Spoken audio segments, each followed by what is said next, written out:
Tonight on News 5 Live, police officer shot at Orange Walk checkpoint. Find out why he says he was fleeing from fellow officers in both Sugar City and Corozal.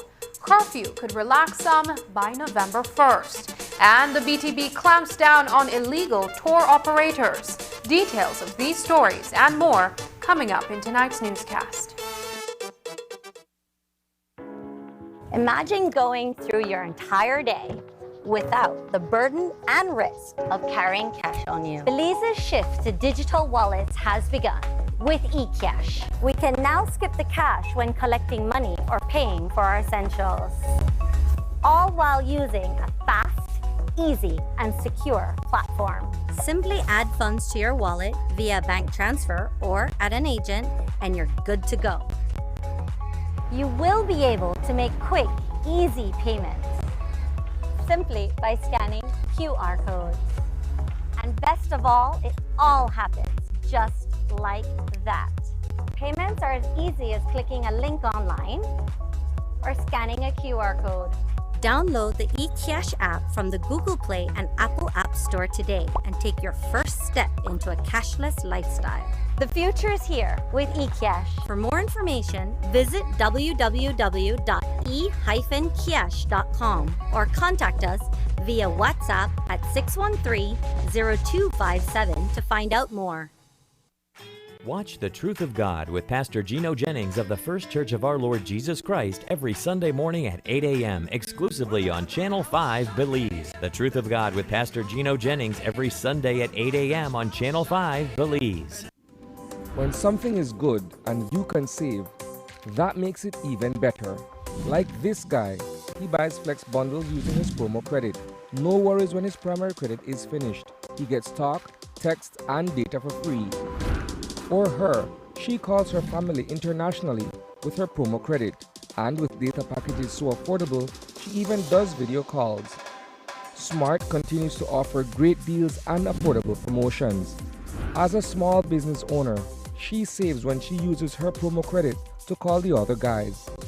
All Smart customers enjoy more triple days and knowing they can use their promo credit, which just lasts longer.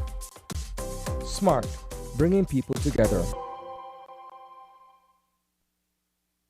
With the touch of a finger, we can easily unlock our phones and securely gain access to our data.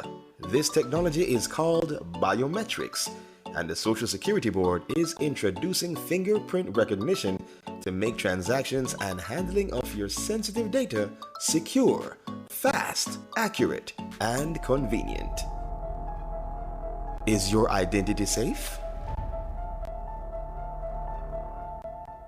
Fingerprint recognition will keep your Social Security record secure and confidential while making your access fast and easy. It protects your identity. Is your name a common one? Fingerprint recognition uses your unique characteristics, ensuring your hard-earned benefits go directly to you, the rightful owner. Tired of all the paperwork? Fingerprinting makes this hassle-free. Your convenience and your information security is our priority. Fingerprint recognition coming soon. Social Security at your fingertips.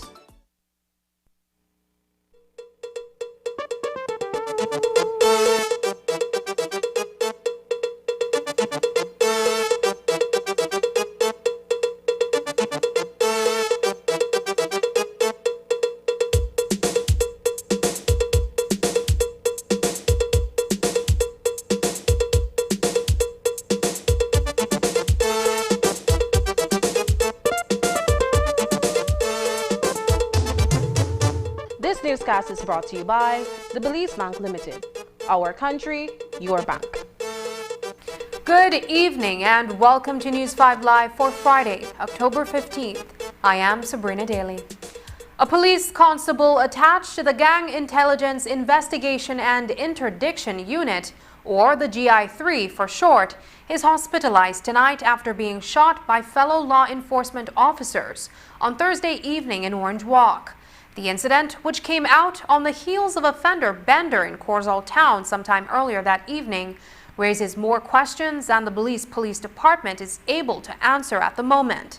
Notwithstanding simultaneous investigations being conducted, including an internal inquiry by the Professional Standards Branch, the information shared by Police Constable Wayne Dawson conflicts with the official report that has been released to the media.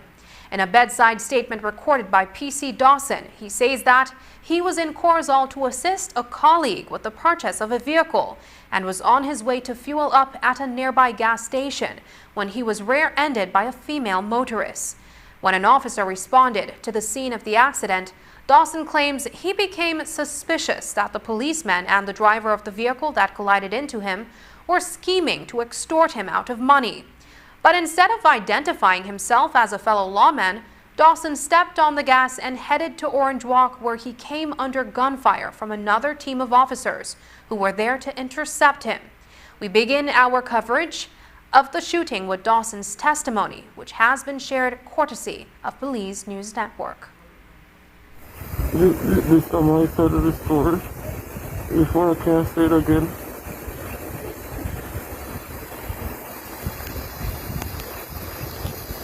I made assist a colleague to buy a vehicle. I closed out and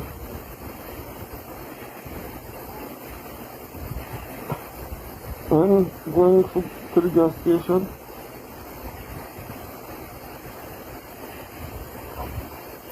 I was hit from behind by a vehicle maybe over 100 yards away. The person just accelerated into the back of me. I had enough time for turning and this person just speed up and knocked me.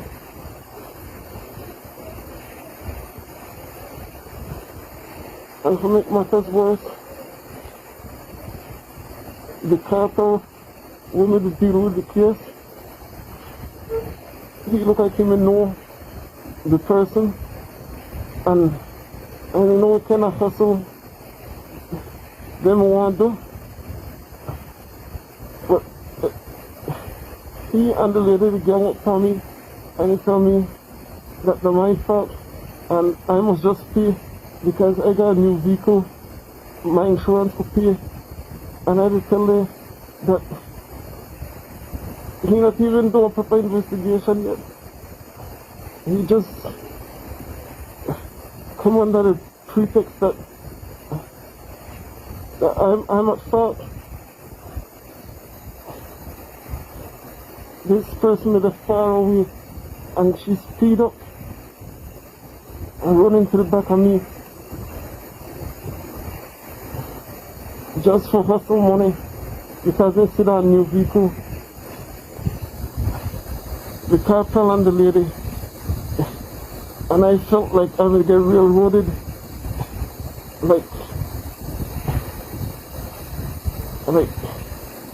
they had some kind of plan going on. So I left the area.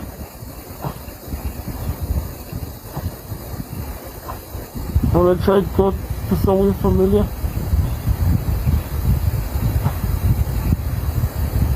Because I didn't know what kind of scheme they had going on. So I had to Belize City. And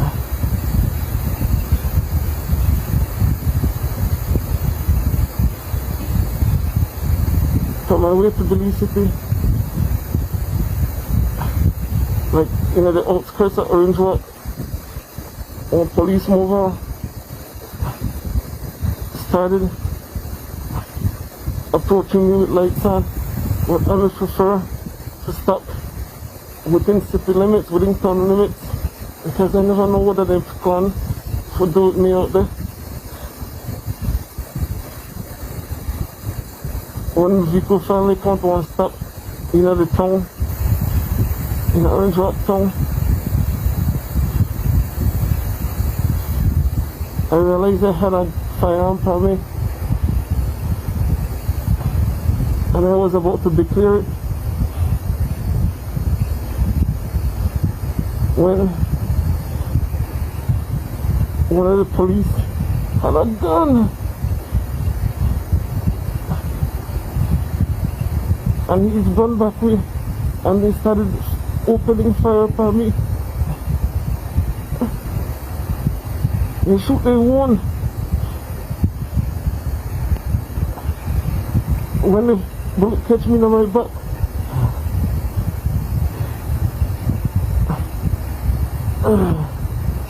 my finger pressed the trigger in the vehicle and my gun gone off, but the shots keep coming from the back. So I throw down the gun because I know they may try to say that I mean. The Belize Police Department, however, provides a very different account of what took place.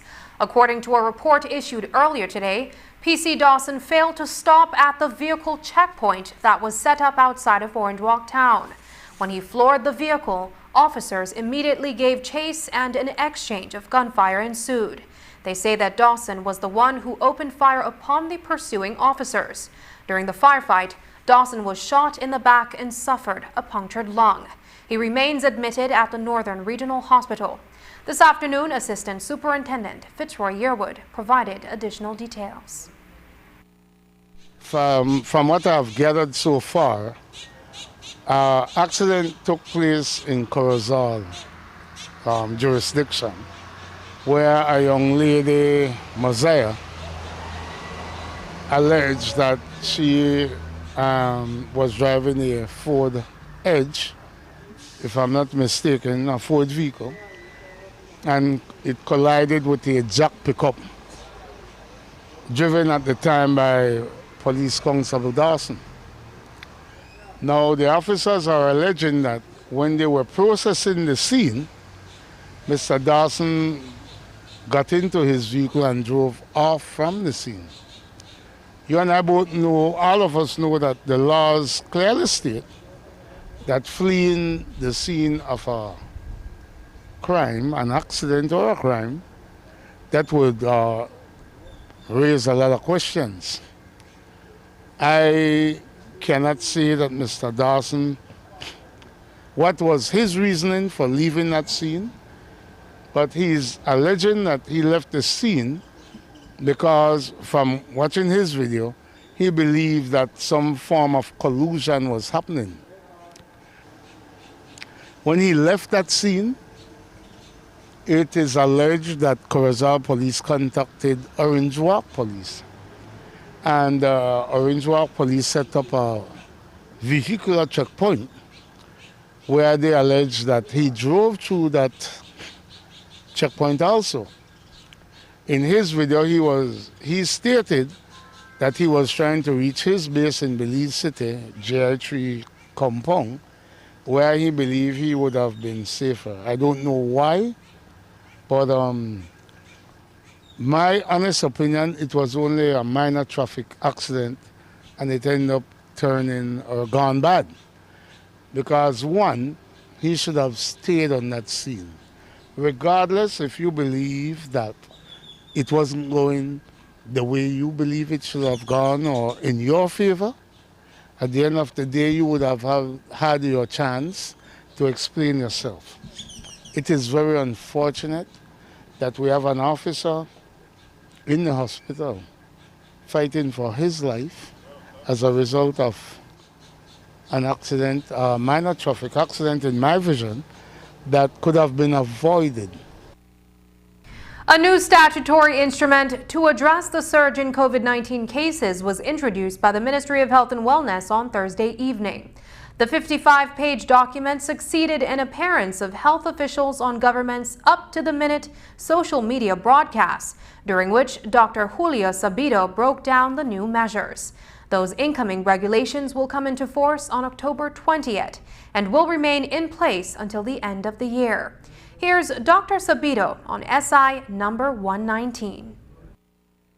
From now up to the 31st of December 2021, the restriction measures have been decided and will be implemented provided that the population cooperates and adheres to the public health measures.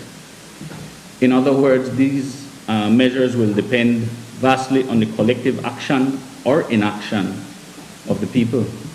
The reason for deciding and putting these measures up to 31st December 2021 is to give some sort of certainty to the general population for planning. I want to make it absolutely clear that hospitals are not included in the definition of public buildings. In other words, you do not need to be vaccinated, you do not need to present a vaccination card, and you do not need to present a negative test when you are seeking or accessing health care. So with these restrictions, the ones I'm going to name right now, are going to last up to the 31st of October 2021. The curfew remains from 9 p.m. to 4 a.m. Restaurants, saloons, diners, and other similar establishments are allowed to operate. They may offer dining-in services by reservations only, but for no more than 50% of the seating capacity and for fully vaccinated persons only. Restaurants that have proper ventilation, or a restaurant that is an open-air restaurant or an outdoor restaurant or an alfresco dining restaurant that is allowed to operate may offer dining-in services by reservation only for no more than 75% of its seating capacity with fully vaccinated persons only. According to Dr. Sabido, there will be a slight relaxing of the nightly curfew, but only if the daily positivity rate decreases by November 1st. Churches are allowed to open and to open with 50% seating capacity, fully vaccinated and observing all public health measures. Pastors are to be made responsible for the adherence to these public health measures, and they can be fined for the first offense and closure on repeat offense. Casinos are to remain closed. Competitive sports are to be allowed with fully vaccinated persons only, and this will commence or will come into effect on the 20th of October 2021. BPOs are to operate at 50% of staff and with staff who are fully vaccinated. We have provided for penalties for owners of public transportation who violate public health measures, including fines and cancellation of licenses. And the no movement Sundays have been lifted. Now, providing that the positivity rate improves, and there's the indicator will be between 5 and 10%. Come the 1st of November to the 30th of November, the curfew should move back to 10 p.m. to 4 a.m. We'll start at 10 p.m. and end at 4 a.m. Churches will remain as stated before. Casinos will be allowed to open at 50% capacity, but only for fully vaccinated people.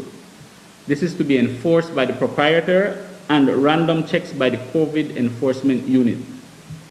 Coming up, villages to get trade license fees. Find out how these are to be used and who stands to benefit most when we return.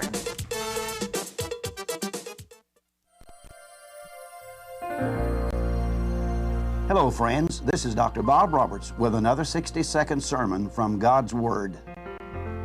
The Bible says, "Do not take revenge, my friends, but leave room for God's wrath. For it is written, it is mine to avenge, I will repay, says the Lord." Desmond Tutu once said before Nelson Mandela was arrested in 1962 that he was an angry, relatively young man. He founded the African National Congress military wing even. When he was released from prison, he surprised everyone because he was talking about reconciliation and forgiveness and not about revenge. After 27 years in prison, he did not spend the rest of his life seeking revenge, but chose to fight wrong with right and injustice with justice and hatred with love, and truly believed that the God who said, "Vengeance is mine, I will repay," would fulfill his promise.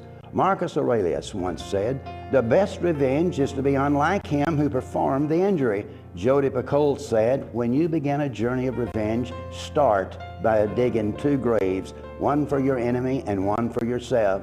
Mahatma Gandhi reminds us that the person who lives by the eye for the eye and a tooth for a tooth philosophy will only make the world blind. Revenge is like a rolling stone. When forced up a hill, it will only return upon him who rolled it there, inflicting even greater pain. Revenge only makes you dependent upon those who have harmed you, and to believe that your pain can only be released by the torment that your tormentors suffer. We must not allow evil to overcome us, but we must overcome evil with good and choose to forgive and trust him who said, "Vengeance is mine, and I will repay." Today's 60-second sermon has been presented by Christian Foundations of Faith in cooperation with the Baptist churches in your area.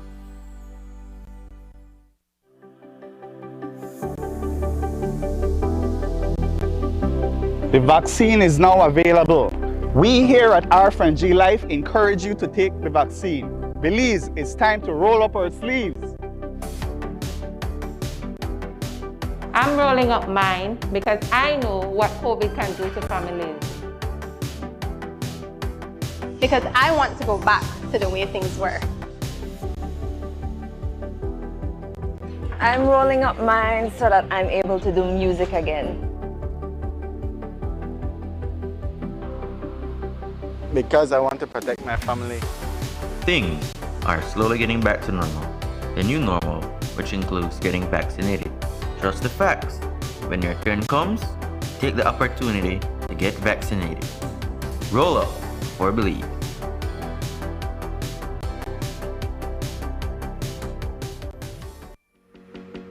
Belize is here. No need to visit the Belize Tax Service and stand in long lines. Easily register your business today by visiting www.irisbelize.bts.gov.bz.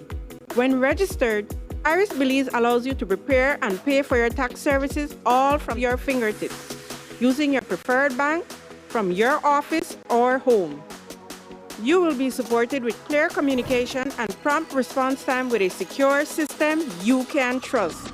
Our first 40 registering companies gets a gift for your commitment in being an early user. Iris Belize, effortless, easy and efficient electronic tax services for everyone. So I'm going to wonder if by chance I could get your number. Digit. Nice. Of course, you have digital, right? Yeah, of course. The truth is, your credit lasts way longer with Digi. Like if you top up with like $30, that could last you 90 days.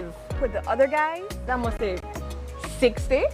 Then with the other guys, you have to use all of your good prime credit before you even touch your bonus credit. But with Digi, you could use your bonus credit before you even touch your prime credit. Like, what are the point to have free credit if you can't use it how you want? So, what are your number? Just give me one moment. The truth is, only Digi offers nationwide LTE coverage, fastest mobile data speeds, and the best call quality.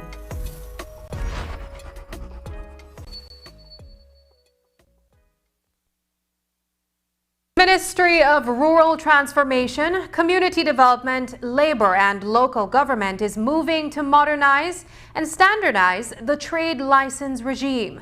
This week's cabinet brief noted that cabinet approved the implementation of these reforms. To bring some clarity about how these reforms will affect businesses, News 5 spoke to CEO in the ministry, Valentino Schall, via Zoom. For a very long time, the businesses in municipalities have been complaining about an uneven playing field when it comes to the charges that they pay or the fees that they pay for a trade license. It's very arbitrary, and there's no standardized way of determining what each business will pay. And so, they want a level playing field. They want to be certain what their fees are going to be this year and next year and the year after. And so this is what this reform initiative is about, is that it's creating a standard format for determining trade license and trade licenses fees in all of Belize's municipalities. And this is being done by, for instance, zoning the municipalities, categorizing the businesses, so that two barbershops, for instance, in Belize City, will pay two different fees, but it will be determined which area of the city they're in. If you're outside, maybe on Farber's Road, perhaps it's likely that your fees will be less than if you were a barbershop on Albert Street. And this should be, this rationalizes, this makes, easier for businesses to know if I go in this zone, this is the rate I will pay. If I go in this zone, this is the rate I will pay, depending on the nature of my business. The other part of it is that the way that trade licenses is determined at the moment is that when the evaluators come to your business, they measure everything, including your parking lot.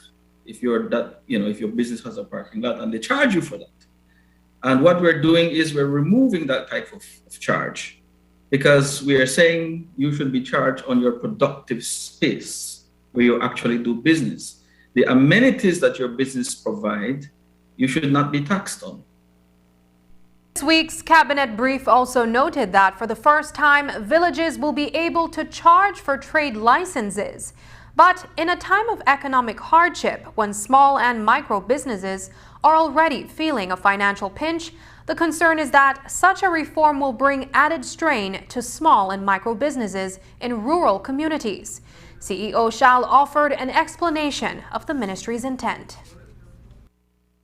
The reason for this is that about 20 years ago, when the Village Council Act was passed, village councils and villagers were given responsibilities to run their village, but they were never given any resources with which to carry out those responsibilities. So they always struggle. And so the government is finding a way to have the villagers, when they form their village councils, have access to resources. And the trade license is just one measure. There are several other measures as part of the overall village council reform process that we're engaging that will provide additional resources for village councils, for them to take care of their community and to advance the development of their community. We have several large communities in Belize, several large villages, where large businesses, you have gas stations, hotels, supermarkets, such as, in Placencia and Keokuk and Ladyville, who don't pay any taxes. And if you notice, the streets, the football field, the yard of the community center is, it's unkept. Because the village councils don't have the resources to clean them. These villages, these larger villages with larger business will be able to collect, significant resources with which they can use for the upkeep of their community. And this is where this is going. It's not the little corner shop that sell ideal. That's not what we're talking about. The chairman of one of those large villages the CEO mentioned told News 5 that he supports the trade license amendment. He says he sees how it can bring much needed resources to the community for development and even employment. We spoke to Ladyville Chairman Bernard Bennett over the phone today. I'm perfectly in support of this amendment to the trade license act, Mr. Paul, because this will definitely bring in much needed revenues to the village council, which would by then will be able to help to develop the community. Right now, for argument's sake, the community have been struggling for years now to even maintain the public areas. For example, parks, playgrounds, the cemetery, the cleaning of drain side and the drains are basically non-existent because of lack of financial resources. So this is just what I'm thinking that we will definitely get done on a monthly basis or weekly basis, ready to improve the livelihood in our community and the way of life. These two, Mr. Paul, will definitely bring short-term employment and medium-term employment, maybe depending on what type of resources the council is receiving, maybe probably provide some long-term jobs to the community, You guys have some huge businesses within the community. What type of revenues do you anticipate? Perhaps based on the number of businesses you have within the community? Well, also right now, Mr. Paul, in my estimation and in my mind that I went through over the entire community, I came up with at least about 200 businesses in Ladyville at the moment. These are small businesses, these are medium-sized businesses and large businesses. We also have a couple of factories here in Ladyville. We also have a shrimp farm here in Ladyville. So I can't say exactly what type of revenue we get because I haven't seen the mechanism or formula that will be implemented to derive of what each business would want to be, We also asked CEO Shal about the rebound the rice industry in southern Belize is currently experiencing. Recent images showed truckloads of rice being transported from villages in southern Belize to the rice mill in Big Falls. It's a promising sign for an industry that CEO Shal says has been neglected for the last decade. The rice industry, unfortunately, for the last decade or so has been on decline. It has been really neglected. The last Ministry of Agriculture paid no attention to this industry. And it's a very important industry. It is possible, there is land, the people are willing to work, but there was no support to the farmers. And so, we have this, the devastating economic effect of COVID. And we also see agriculture as a key part of rural development. Without agricultural development, it is extremely difficult to have rural development. And so we felt that here is something that is already there. The people know how to plant and grow rice. We still have the rice mill in Big Falls. So let us go back and revive it. And so that's what we did in March with the support of the Ministry of Agriculture. And the marketing board in Big Falls, also helped to spread the word, to encourage farmers to plant rice. The number of rice varieties was reduced, so it's easier to manage. And, the people responded. I am quite amazed at the number of villages who have restarted planting rice. So far, we have had 3 or 4 villages that have called us for assistance. And so we have, with the assistance of the Ministry of Infrastructure Development, have been able to help them to deliver the rice to the rice mill in Big Falls. After the break, tour operators need licenses, but not everyone has one. Find out where the BTB plans to clamp down on illegal guides. But first, here's a look at the latest COVID-19 figures.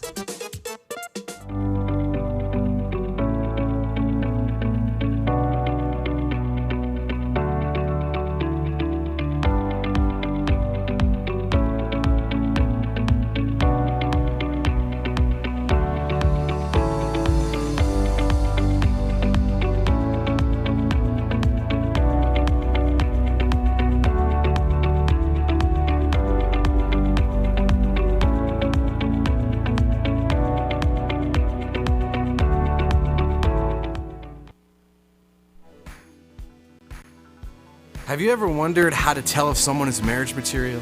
Do you ever wish there was more to your marriage? Maybe you've asked yourself, how do I raise my kids the way God wants me to? Join us for our new series, Mixtape.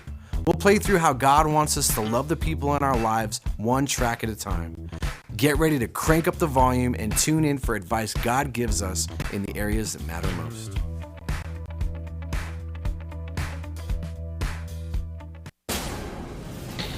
It's Freaky Friday. Every Friday in October, you can double up from $1 to $39 and triple up with $40 or more. All treats only with Smart. The continued fight against COVID-19 requires the continued practice of public health measures across all sectors and in every community. Frequent and proper hand washing, wearing face masks, and physical distancing. Do you know who is not physical distancing? The Aedes aegypti mosquito. Did you know that dengue is the most common mosquito-borne viral disease in the world? So let's get to work. Use window and door screens to keep mosquitoes out. Change the water in vases and scrub inside surfaces to remove mosquito eggs. Avoid using saucers with potted plants to prevent collection of water. Securely cover water barrels and drums with mosquito netting and properly fitted covers.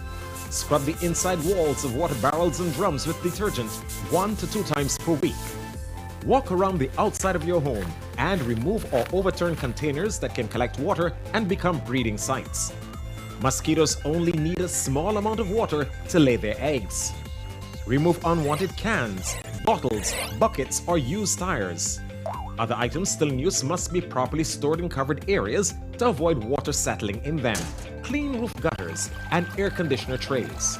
Debushing and removing tall grass from around your home or establishment is also key to reducing mosquito populations. Fight the bite and protect yourself and your family too from mosquito-borne diseases.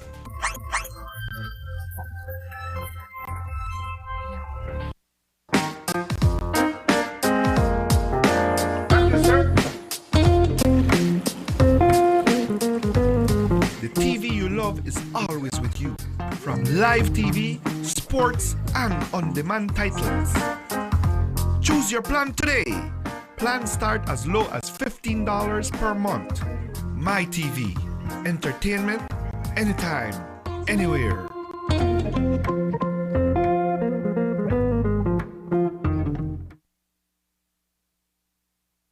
People who are posing as tour guides and do not have a certification from the Belize Tourism Board can also face penalties if they are caught operating or conducting tours. Today, the Belize Tourism Board issued a warning to people who do not have their license to operate as prescribed under the laws of Belize. According to the BTB's Director of Quality Management, Capacity Development and Registrar of Hotel, Abil Castaneda, the BTB has just formed an enforcement unit because the number of persons operating without licenses has also grown.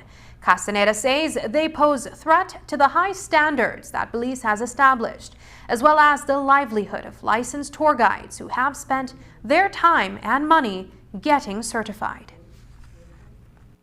We have been in discussions with our partners out in San Pedro, for instance, and they sent us a list of suspected persons that have been operating without a license. So what we're doing right now is going through that list to see how many of them really don't have a license and how many of them we should be targeting. But that list, I mean, we're looking at about 30 just from one destination. And so it's more likely that this is also happening in other parts of the country. Now, that's one part of it. The other part of it is that we also have some tour guides that are licensed, but they are actually selling tours and operating tours. The laws of Belize that relates to tour operator and tour guides say that if you are to advertise a tour and operate a tour, you must be licensed as a tour operator. And so that's another issue that we very shortly will also begin to tackle, because you have tour guides selling tours. And as per our laws, that should not be. A tour guide should work on behalf of a tour operator that does the advertisement, that does the operations of the tour, again, because of liability issues. Because you imagine if there's an accident in a tour, who is liable in that sense? And so the destination and as the BTB, we have to be very cognizant that we have to ensure the safety and security of our tourists and our guests. Okay, so it's something you feel that is happening countrywide, you say, but are there certain districts that you're looking at as maybe, for want of a better term, hotspot areas? Well, we will target our main tourism destinations to start with. So the San Pedro, Kikaker, Placencia, Cayo district, and we will start there because we those are where tourism activities are pretty much consolidated, and so we want to start there, get an understanding of what's happening on the ground, and then from there we will move over to the other destinations. So those would be our current targets as we speak. And what are the penalties? You mentioned tourism police, but tourism police are slightly different officers from the regular police per se. Are there like criminal charges that can be brought against these people? And if so, if they're successfully convicted, what are the penalties that we're looking at, or they are looking at? So the BTB regulations does speak to there are two levels of, I guess, discipline that you can have. One is, well, three levels. One is that if you are found to not be operating with a license, you can get a cease and desist letter, somewhat like a warning letter, right? But if you continue to repeatedly have this offense happening, there is a process where there's a case that can be brought vis-a-vis the BTB for you to be charged and convicted for working without a proper license. In the case of a tour guide and in the case of a tour operator, and there is a summary conviction, and there are fees that are applied to that. Castaneda says the presence of illegal tour guides in some areas of the country is high, particularly in San Pedro. So now the BTB will target the most popular tourist destinations first before moving to the others in the rest of the country.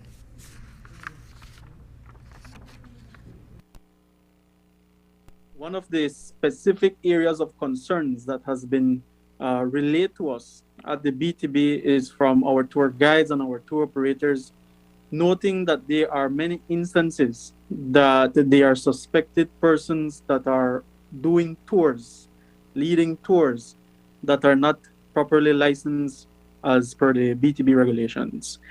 And this is a concern for them for many reasons, and for us, as you can imagine, but for them it's that we have approximately 1,800 licensed tour guides in the country as we speak.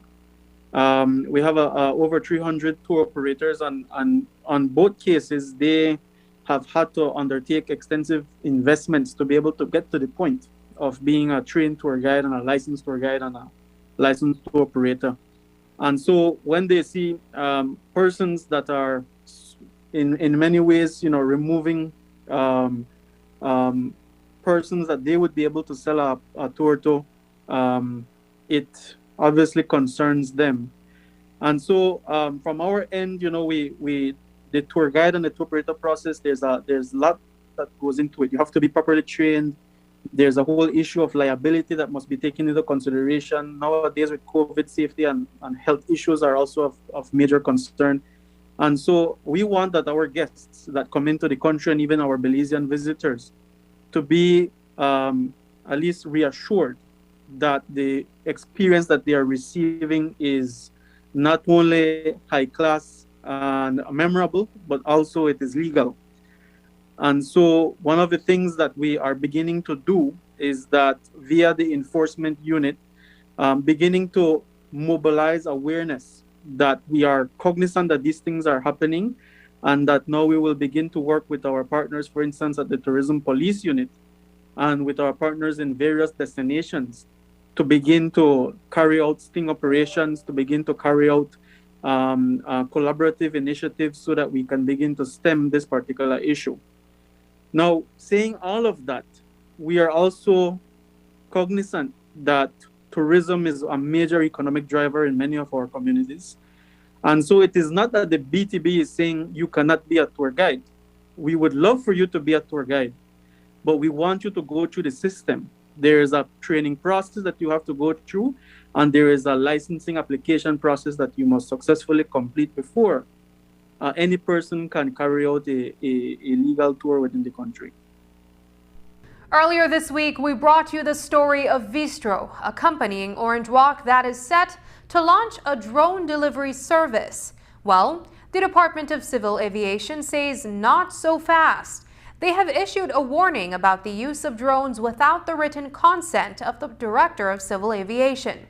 The department says while it supports new industry development and growth, drones can be used to carry out dangerous activities, damage to low-flying aircraft, or even injure people. Director of Civil Aviation Nigel Carter told News 5 today that there is a permit process and guideline drone owners must follow.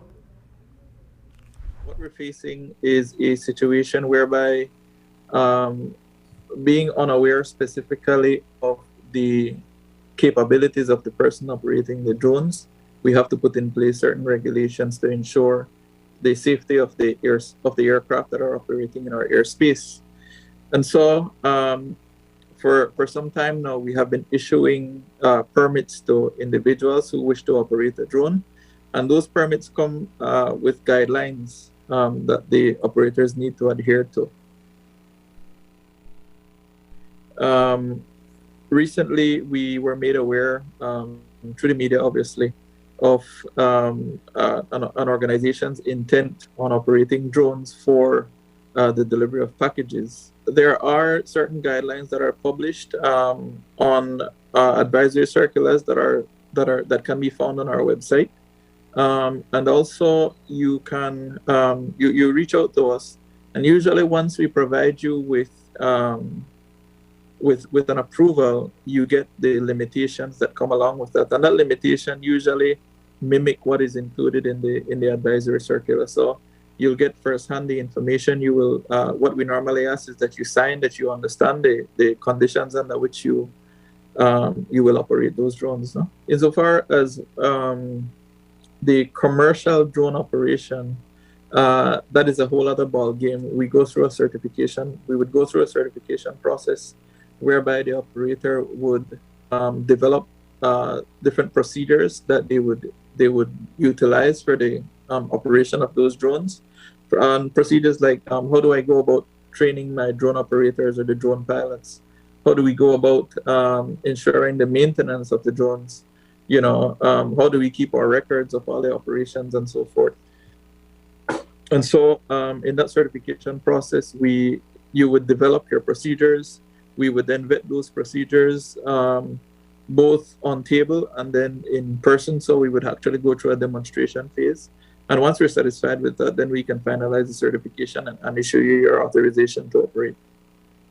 But you don't need to worry if you happen to have a drone weighing under 8 ounces, because the regulations do not apply to you.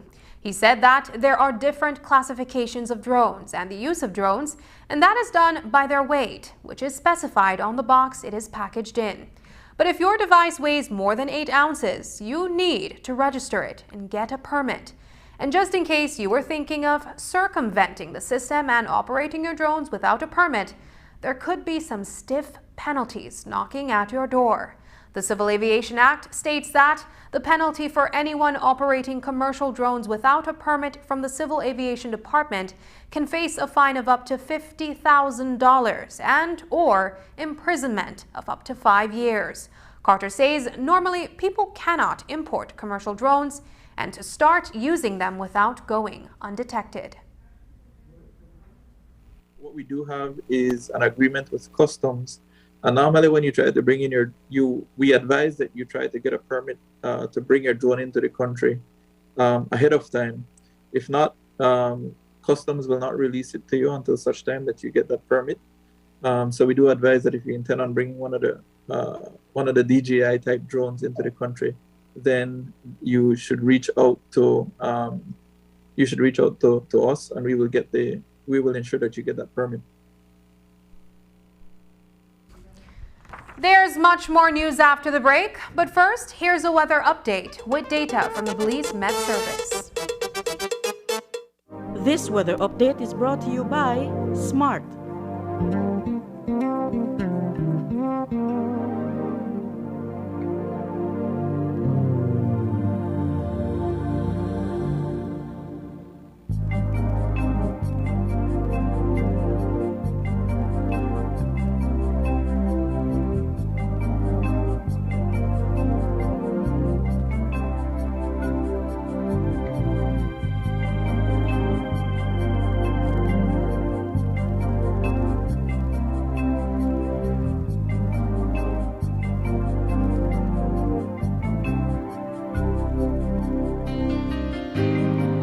This weather update was brought to you by Smart.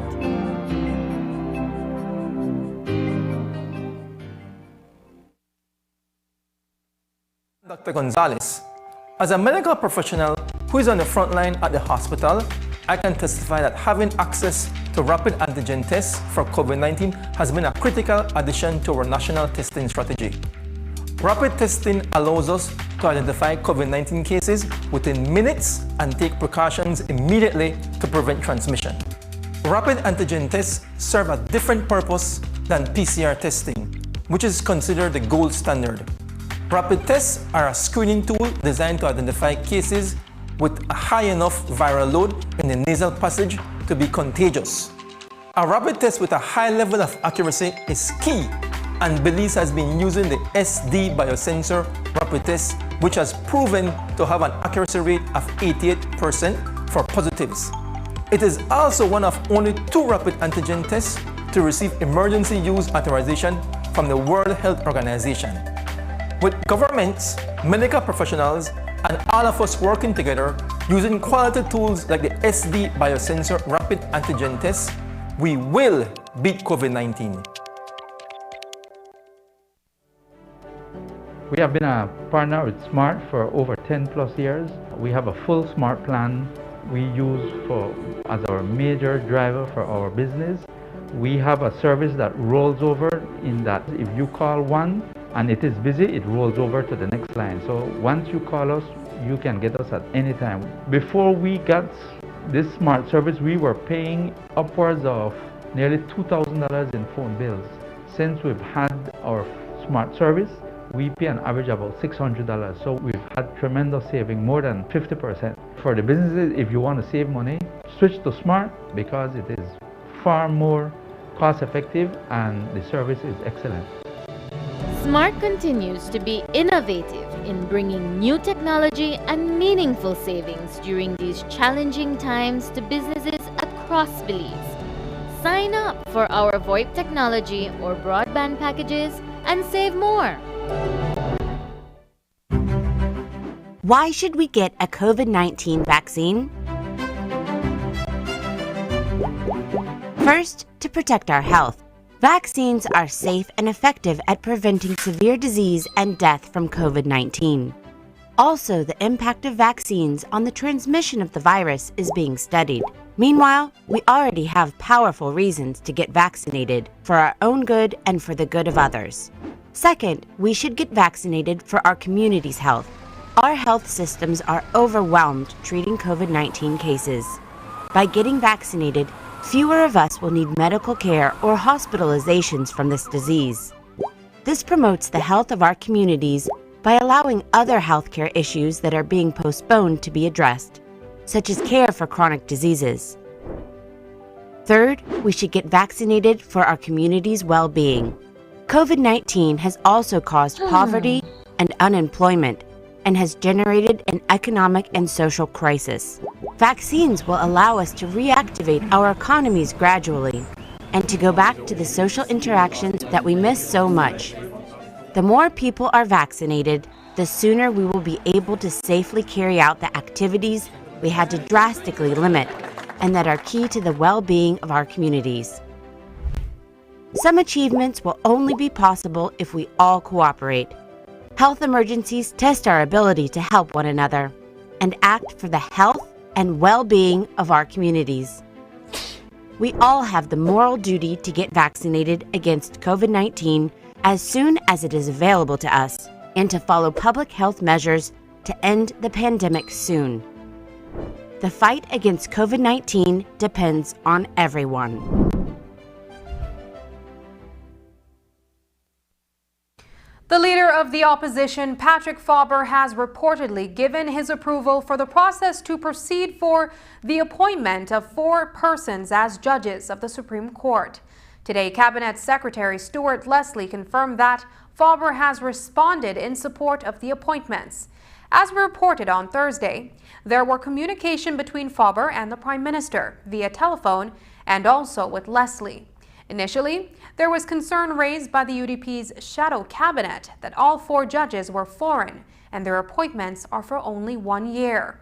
The 4 persons who will now be appointed Supreme Court justices are Ricardo Sancroft, Susan Lam, Patricia Farnese, and Genevieve Chabot. Prime Minister John Briceño has indicated that the appointments would be for 1 year only to assist with eliminating the backlog of cases before the Supreme Court. The Supreme Court had become acutely short of judges last year after at least 2 judges retired and 1 left to serve in another country. 2 employees of a Caribbean chicken were roughed up and their truck stolen while they were inside on Thursday afternoon in Belmopan. Police reported they were called to the University Heights area where they found a delivery truck abandoned in some bushes. They discovered a company salesman, Daniel Magana, locked in the freezer compartment. He and his co-worker, Odin Erarate, reported they were delivering their product on Toledo Street when they were robbed at gunpoint by 2 men. Magana was pushed into the freezer while Erarate was hit in the face with a firearm and put in the truck. The hold-up men then drove off in the vehicle with both men inside. As they approached the Libertad Junction, Erarate jumped out of the vehicle and escaped. An undisclosed amount of cash was stolen, and police have detained 1 person and are looking for another. There was a burglary on Thursday night during which thieves gained entry into James Garbutt Primary School on Albert Street West.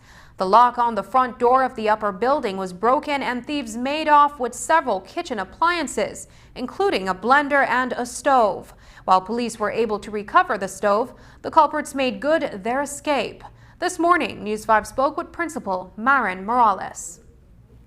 Last night I received a phone call from a police officer about the burglary that is ongoing. It was at the same time she called me and informed me about the police being at the school and if I can come or send someone over. So I called one of my teachers and she came, and the building was broken into the office here and they discovered the items that were lost. And give us an idea of what was taken and perhaps the extent of the damages to the structure itself when they broke in? Okay. The structure, just the door has minor damage. They use a burglar bar, I believe, to pry open the door and saw the burglar bars. They stole a newborn stove, a glass top range that we received as a donation from the Ministry of Education during the UDP administration, and also a blender, a cake mixer, and a juicer, an electrical juicer. So those were the main items that we saw missing, and a few little other stuff. All right. And I know you said that you guys found some. Viewers may recall that 2018 was a big year for women's volleyball in Belize. Fans from across the nation witnessed the Belize women's national volleyball team capture silver in the Central American Women Volleyball Championship on their home court. Today, the women's national team departed Belize for Nicaragua to once again compete in the Central American Championship Games. They are hoping for gold this time around, despite the challenges the team face in preparing for the games due to the COVID restrictions. Their first game is on Monday. News 5 caught up with the team outside the PGIA this afternoon. Actually, we have a lot of young players, but as the captain, I really talk to them a lot and tell them, we have to have the heart, we have to be dedicated, we have to be really willing to play and be all excited to be out there so that we could at least medal for Belize. Who do you think would be your biggest challenge? Well, I think Costa Rica is going to come really hard because we beat them in 2019, so they're going to come really, really hard. Also Guatemala as well, but we know to ourselves that we're going to defend and make sure we do what we're supposed to do out there. We're very optimistic. We've been working out at least 6 months now, 3 months on the track and 3 months in the gym due to COVID. But we feel we have a good chance because no team have seen any other team, but I hope we have a secret for them that they haven't seen before. We expect they to do the same thing, and we expect more from them. Since we have always been second, for the last 3 tournaments we've been second. Now we hope to be first. It's been extremely difficult. Most of the other countries have an advantage over us that they opened quite some time ago. They opened actually from last year, fully open for sport and only have had spurts of closure. So that has been a major challenge, even the curfew, because as you know, we can't practice late and some of the girls work. So when the curfew is 8 o'clock or less, it becomes an issue to try and train properly. But nevertheless, the girls have been committed, or the women have been committed. They've been preparing, working hard. Coach Larry Bennett has been working with them as best as anybody could ever do. Ms. Lupita Kwan has put in tremendous effort into everything that we can ever try to do to get the girls as ready as possible. The match will be live streamed and the team will be sharing that information as it comes available, so Belizean fans can tune in. The Ministry of Health and Wellness is kicking off a month of activities beginning today with Global Hand Washing Day. The events, in partnership with Water Sanitation and Hygiene, WASH, are being celebrated under the theme, Our Future is at Hand. Let's move forward together. The ministry says this is a call to action to raise awareness on hand washing, especially during the COVID-19 pandemic. They are encouraging the business community and all organizations which have not already done so to set up a hand washing station at the entrances to public and private buildings, at bus and water taxi terminals, at markets, shops, healthcare facilities, and schools.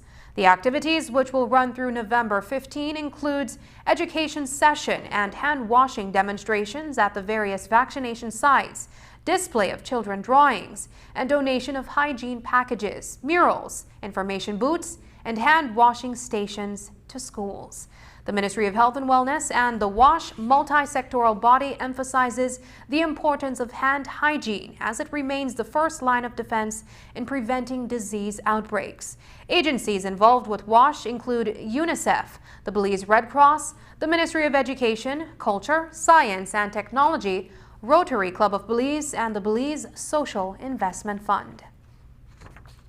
The COVID pandemic, tropical storms, and even the La Soufrière volcanic eruption created considerable challenges for secondary students across the region who sat the Caribbean Council examinations this year. In fact, the Council recorded the highest absentee rate in 4 years.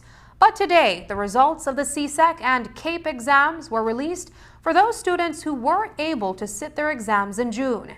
There was a separate testing time for students from St. Vincent due to the volcano, and throughout the Caribbean, some students took advantage of the chance to defer doing their exam until 2022. There was also a reduction in the school-based assessment, or SBAs, and a decrease in some of the content area tests as well. Students from Guyana had the highest scores across the board. Registrar and CEO from the Caribbean Examination Council, Dr. Wayne Wesley, spoke at a preview event on Wednesday in Guyana. He spoke about the challenges under COVID-19 and the lessons learned about regional education as it stands now and how it must be reimagined for the future. The COVID-19 experience has served to highlight several weaknesses in the regional educational system and points to the urgent need to reorient our approach for its sustainable development. It is important to note that digital transformation of our education system is only an enabler for operational flexibility, not the panacea. It cannot solve everything. Other interventions dealing with the psychosocial interventions are also critical. The overall lesson learned from COVID-19 is the awakening of the collective consciousness at the governance, leadership, operational, and functional levels of the inadequacies of our normative systems and the awareness of the need to collectively reimagine and rethink the development of a more inclusive, reimagine and rethink the development of a more inclusive and resilient socio-economic system of development. It is within this resilient environment that the critical function of developing the human capital through teaching, learning, and assessment will continue without disruption.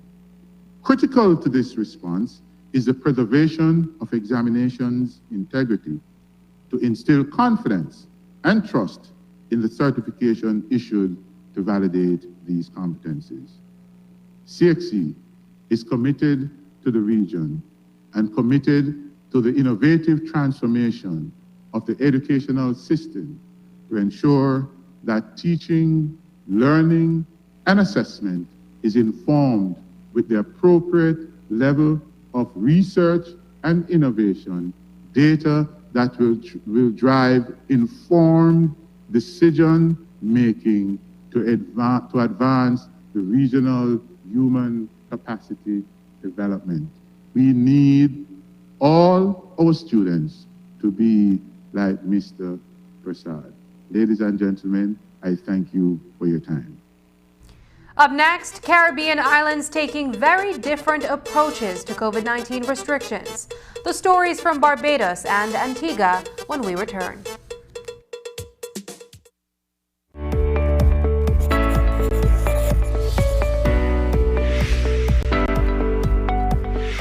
What is the Pfizer COVID-19 vaccine? The Pfizer COVID-19 vaccine is an RNA vaccine that triggers our immune system to develop antibodies against the SARS-CoV-2 virus that causes COVID-19. It helps to reduce hospitalization, severity of the disease, and death. What is the Pfizer vaccine made of, and is it safe? The Pfizer vaccine is made up of mRNA messenger ribonucleic acid, which are molecules that carry the genetic information needed to make proteins, lipids, salts, and sugar. It is safe for persons 12 years and older and does not contain the COVID-19 virus, hence cannot cause infection. Tests have shown that the vaccine is effective against current virus variants. Who should take the Pfizer vaccine? The Pfizer vaccine should be taken by persons 12 years of age and older who do not have severe allergic reaction after a previous dose of vaccine or have not had severe allergic reaction to any ingredient of this vaccine. 2 doses of the vaccine are required 3 weeks apart. If you are between the ages of 12 and 17 years, you are required to present a signed consent form before you are vaccinated. What are the side effects of the Pfizer vaccine? Some common side effects of the Pfizer vaccine are headache, fatigue, muscle pain, fever, chills, and swelling at the injection site. If side effects persist, contact your doctor as soon as possible. Does the Pfizer COVID-19 vaccine prevent infection and transmission? No, vaccination alone does not prevent infection and transmission. We are still required to continue to wear masks properly, physically distance, wash and sanitize hands often, practice proper coughing and sneezing hygiene, and avoid crowds.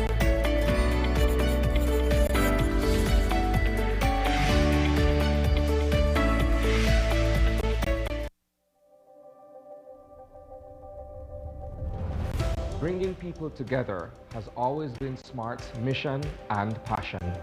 That is why we are proud to have built a locally independent quality network from the ground up that spans the country with over 100 sites.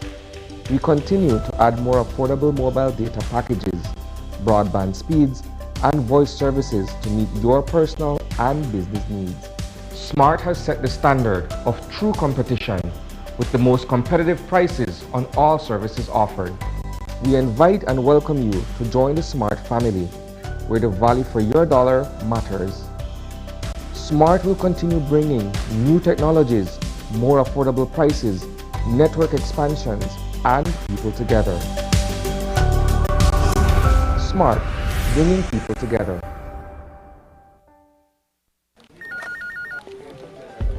As one of the largest cable and internet providers in Belize, CBC strives to provide our customers with the highest standards of quality, value, and service in all aspects of cable TV and internet. Monitoring our systems closely, our technicians combine creative planning and state-of-the-art technology with years of experience and training to develop and provide the most reliable and advanced cable and internet service to exceed your expectations. For CBC and our team of talented engineers, technicians, and customer service representatives, delivering less than the very best is never an option.